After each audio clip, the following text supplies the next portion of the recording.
Човек, браќи и сестри, за жал не е благодарен.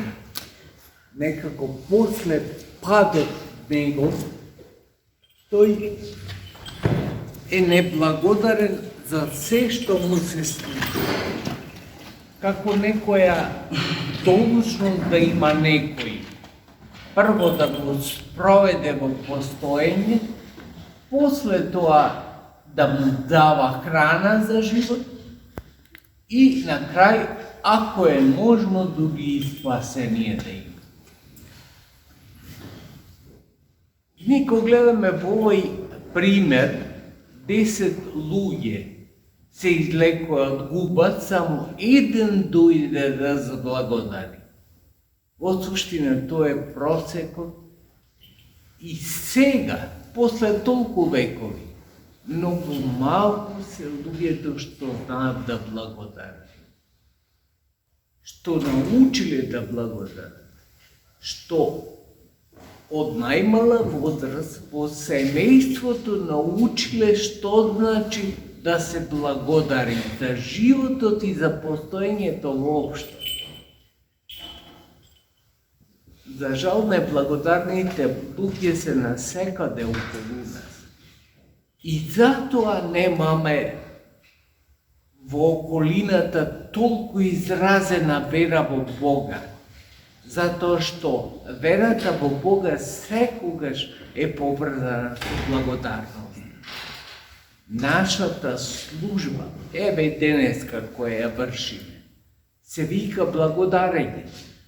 Литургија во суштина што служиме, тоа е молитва на благодарење. Ние, иако не сме биле можеби во ситуацијата на губавиот кој се излече, од најмала возраст учиме дека тоа е начин на постоење, дека благодарењето е начин на постоење. И ако така го сватиме животот, тогаш ќе имаме перспектива во него, затоа што на Господ му се допаѓа кога сме благодарни. Нели прашува и во овај пригода, нели беа 10, само еден дојде да заблагодари. А кога ние сме тој 10-тиот што знае да заблагодари, Господ е многу задоволен од тоа. Затоа што смислата за која не створил, што бара единствено од нас е тоа благодарење. Ние не можеме со ништо да му возвратиме на Господа, ма можеме да бидеме благодарни. Благодарењето не е формална работа.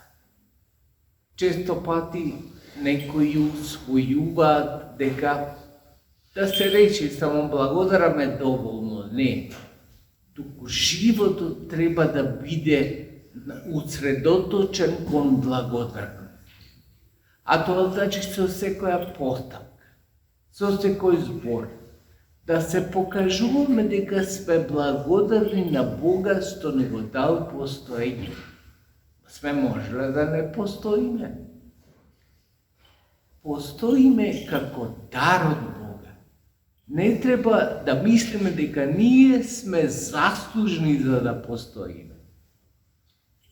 И ако за тоа сме благодарни, понатаму за се друго. Затоа што ни дал да го се радуваме на животот во секој аспект. Тоа е друго што може би ние и не знаеме често пати да се радуваме дури и на животот. Човек да се радува затоа што постои. Тоа е смислата за која Господ не створил со назлака да не ги даде богатствата на животот, а тоа му припаѓаат нему. Ама тој ги дели со нас. Затоа е потребно да благодарењето да постане начин на наше постоење. Ако благодарењето е начин на наше постоење, тогаш ние постануваме литургijski битија или благодарствени битија. Се вчленуваме, се вградуваме во литургијата и таја се вградува во нас и ние единствен начин за кој знаеме на постоење е благодарствениот начин.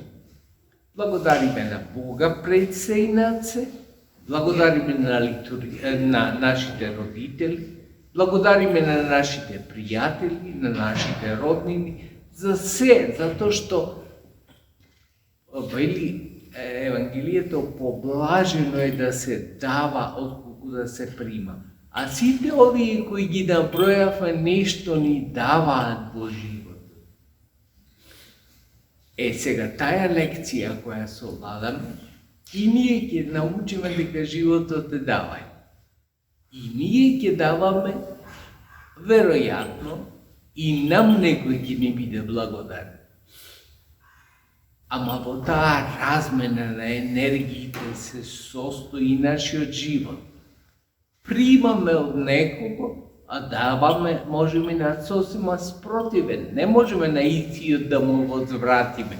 Како што не можеме да... Ни Господ очекува дека ние ќе му возвратиме за сите дарови што ни ги дава. Не можеме да му возвратиме на Господ, но можеме да му сме благодарни барем. И тоа не учи денешното свето Евангелие, кое ни кажува дека 1 од 10 е благодарен. Ама ништо не спречува нас да бидеме тој 1 во 10. Да му благодариме на Бога за се. Често пати и за тешкотијата што ја имаме. Ако научиме и за неа да благодариме, тогаш сме совладале голема лекција во животот. Затоа што низ тешкотиите се гради нашиот карактер. Не треба човек да мисли дека доаѓа во црква и се лесно треба да му е како подмачкана. Не, туку колку е човек поблиску до Бога, толку повеќе искушение има, затоа што Господ сака да го направи светител. А не можеме без искушение да бидеме светители. Не е возможно, то не го познава историјата на животот воопшто. Без мака, без труд, без искушенија некој да постане светител. А целта наша да постанеме светители, сигурно дека е. За тоа е Господ не створил, за да постанеме светители. И ние на секоја литургија велиме, светињата е за светите. А кои се други свети? Ние што се собираме во црква, ние сме светите. И за нас се приложуваат тие дарови, лебот и виното, кои постануваат тело и крв Христови, за ние со они да се причестим. За нас е светињата. Тоа треба да го цениме, зашто Господ за нас се жртвува. Не за некој друг. Не за некои кои живеат на друга планета.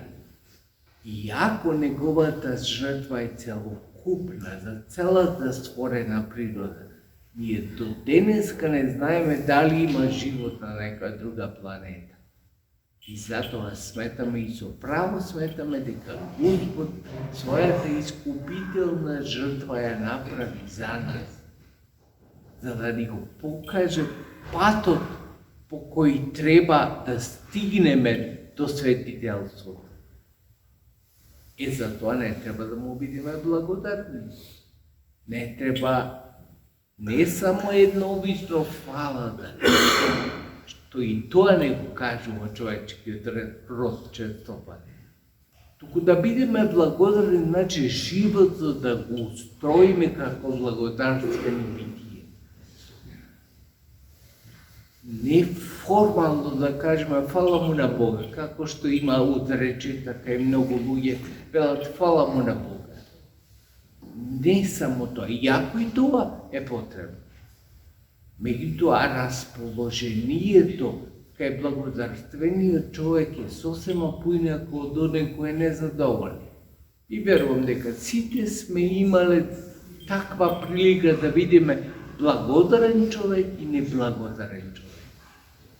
Ние да видиме меѓу благодарни човек. Да видиме меѓу тие луѓе кои и знаат од каде дошле и знаат каде треба да одат.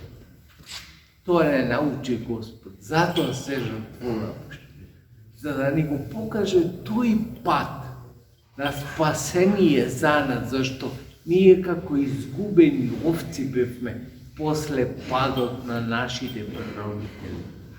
И не можевме сами да се подигнеме од таа кава.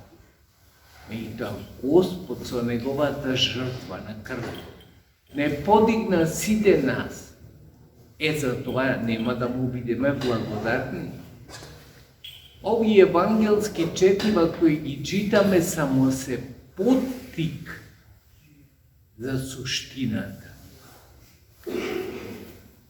Суштината е генерална благодарност кон Бога. А ова што е од една губа или болест, една цил човек, и од 10 само еден е благодарен за тоа, треба да биде наш поттик кон големината на тоа дејство и дело кое се вика благодарност. Милоста Божја, браќа и сестри, да ве чува, да ве храни, да ве учи си, затоа што милоста негова ние живееме. Ние со ништо не сме заслужни за нашиот живот. Меѓутоа Господ ни го подарува и ни го дава по милост и затоа треба да му сме благодарни. Со таа благодарност да настапуваме во сите моменти на нашиот живот и да се покажеме достојни на неговата милост и благост во сите времења. Амин.